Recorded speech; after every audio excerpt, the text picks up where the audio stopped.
ಆತ್ಮೀಯರೇ, ಈ ಹೊತ್ತು ನಾವು ಹುಕ್ಕೇರಿ ತಾಲೂಕಿನ ಅಮ್ಮನಗಿ ಗ್ರಾಮದ ಹೊರವಲಯದಲ್ಲಿರುವ ಶ್ರೀ ಮಲ್ಲಿಕಾರ್ಜುನನ ಇತಿಹಾಸ ಮತ್ತು ಮಹಿಮೆಯ ಬಗ್ಗೆ ತಿಳಿಯೋದಕ್ಕಿಂತ ಮುಂಚೆ ಈ ಗ್ರಾಮಕ್ಕೆ ಅಮ್ಮನಗಿ ಹೆಸರು ಹೇಗೆ ಬಂತು ಅದರ ಬಗ್ಗೆ ತಿಳಿಯೋಣ. ಚಿಕ್ಕೋಡಿ ತಾಲೂಕಿನ ಭೋಜ್ ಶಾಸನದ ಪ್ರಕಾರ ಈ ಪ್ರದೇಶವು 8ನೇ ಶತಮಾನದಲ್ಲಿ ಕದಂಬರ ಆಳ್ವಿಕೆಗೆ ಒಳಪಟ್ಟಿತು. ಈ ಪ್ರದೇಶದಲ್ಲಿ ಜೈನರ ಪ್ರಭಾವ ಹೆಚ್ಚಾಗಿದೆ. ಈ ಸ್ಥಳದಲ್ಲಿ ಅಮ್ಮನಿಕಾ ಎಂಬ ಜೈನ ಸನ್ಯಾಸಿನಿ ಇದ್ದಳು. ಅವಳು ಇಲ್ಲೇ ಸಲ್ಲೇಖನ ವ್ರತ ಕೈಗೊಂಡು ಮರಣ ಹೊಂದಿದಳು. ಅಂದಿನಿಂದ 12ನೇ ಶತಮಾನದವರೆಗೆ ಈ ಸ್ಥಳಕ್ಕೆ ಅಮ್ಮನಿಕಾ ಎಂಬ ಹೆಸರು ಬಂತು. ತದನಂತರ ಕ್ರಿಸ್ತಶಕ 1272ರಿಂದ 1282ರವರೆಗೆ ಈ ಪ್ರದೇಶವನ್ನು ದೇವಗಿರಿ ಯಾದವರ ರಾಜನಾದ ಅಮ್ಮನದೇವ ಆಳುತ್ತಿದ್ದ. ಈತನು ಜೈನ ಧರ್ಮ ಪ್ರತಿಪಾದಕನು, ಅನುಕರಣೀಯೂ ಆಗಿದ್ದ. ಹಾಗೆಯೇ ಬೇರೆ ಧರ್ಮಗಳ ಪೋಷಕನೂ ಆಗಿದ್ದ. ಈತನ ಅವಧಿಯಲ್ಲಿ ಈ ಪ್ರದೇಶದ ಜನರು ಶ್ರೀಶೈಲಕ್ಕೆ ಪಾದಯಾತ್ರೆ ಮೂಲಕ, ಎತ್ತಿನ ಬಂಡಿಗಳ ಮೂಲಕ ಹೋಗಿ ಬರುತ್ತಿದ್ದರು. ಕೆಲವು ಸಲ ಜನರಿಗೆ ತೊಂದರೆಯಾಗುತ್ತಿತ್ತು.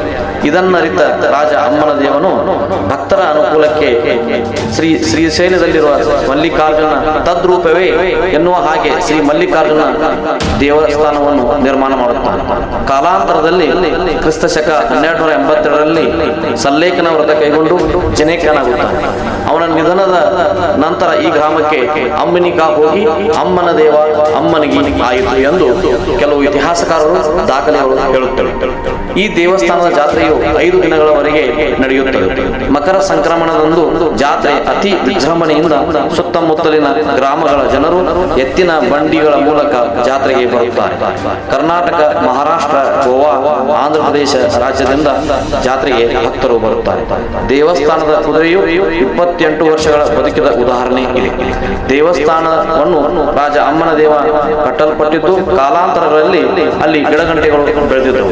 ಇದೇ ಸಮಯದಲ್ಲಿ ಆಂಧ್ರ ಪ್ರದೇಶದ ಶ್ರೀಶೈಲದಿಂದ 2 ವ್ಯಕ್ತಿಗಳಾದ ದೊಡ್ಡಮಂಬಗಿ, ಸಣ್ಣಂಬಗಿ ಈ ದೇವಸ್ಥಾನಕ್ಕೆ ಬರುತ್ತಾರೆ. ಈ ಪ್ರದೇಶಕ್ಕೆ ಆಕಳು ಮೇಯಿಸಲು ಬಂದಾಗ ಇಲ್ಲಿ ವಾಸವಾಗಿದ್ದರು. ಆಕಳು ಗುಂಪಿನಲ್ಲಿರುವ ಒಂದು ಆಕಳು ಶ್ರೀ ಮಲ್ಲಿಕಾರ್ಜುನ ಗುತ್ತಿಗೆ ಹಾಲು ಉಣಿಸುತ್ತಿತ್ತು. ತದನಂತರ ದೇವಸ್ಥಾನಕ್ಕೆ ಕಾಲಾಂತರದಲ್ಲಿ ಪ್ರಸಿದ್ಧಿ ಪಡೆಯಿತು. ಆಯಾ ರಾಜರ ದೇಸಾಯಿಗಳ ಕಾಲದಲ್ಲಿ ಜೀರ್ಣೋದ್ಧಾರ ಆಯಿತು. ಈ ದೇವಸ್ಥಾನಕ್ಕೆ ಒಂಟುಮೂರಿ ದೇಸಾಯಿಯವರು 170 ಎಕರೆ ಜಮೀನನ್ನು ನೀಡಿರುತ್ತಾರೆ. ದೇವಸ್ಥಾನದ ಆವರಣದಲ್ಲಿ ತೀರ್ಥಕೊಂಡ ಎಂಬ 5 ಅಡಿ ಆಳಕ್ಕೆ ಇದ್ದು ಯಡೂರು ವೀರಭದ್ರನ ಗರ್ಭಗುಡಿಯ ಒಳಗೆ ಕೃಷ್ಣಾ ನದಿ ಪ್ರವಾಹ ಬಂದಾಗ ಅಲ್ಲಿಯೇ ನೀರು ಇಲ್ಲಿ ಉದ್ಭವವಾಗುವುದು. ಭೀಕರ ಬರಗಾಲ ಬಿದ್ದರೂ ಈ ತೀರ್ಥ ಹೊಂಡದಲ್ಲಿರುವ ನೀರು ಬತ್ತುವುದಿಲ್ಲ. ಈ ಜಾತ್ರೆಗೆ ವಿವಿಧ ನಾಟಕ ಕಂಪನಿಗಳು ಬರುತ್ತಿದ್ದವು. ಈ ನಾಟಕಗಳಲ್ಲಿ ಸುಧೀರ್, ಕಲ್ಪನಾ, ಗೋಡಿಗೇರಿ ಬಸವರಾಜ್, ಉಮಾಶ್ರೀ ಎಂಬ ಪ್ರಸಿದ್ಧ ನಟ ನಟಿಯರು ಭಾಗವಹಿಸುತ್ತಿದ್ದರು. ಧನ್ಯವಾದ.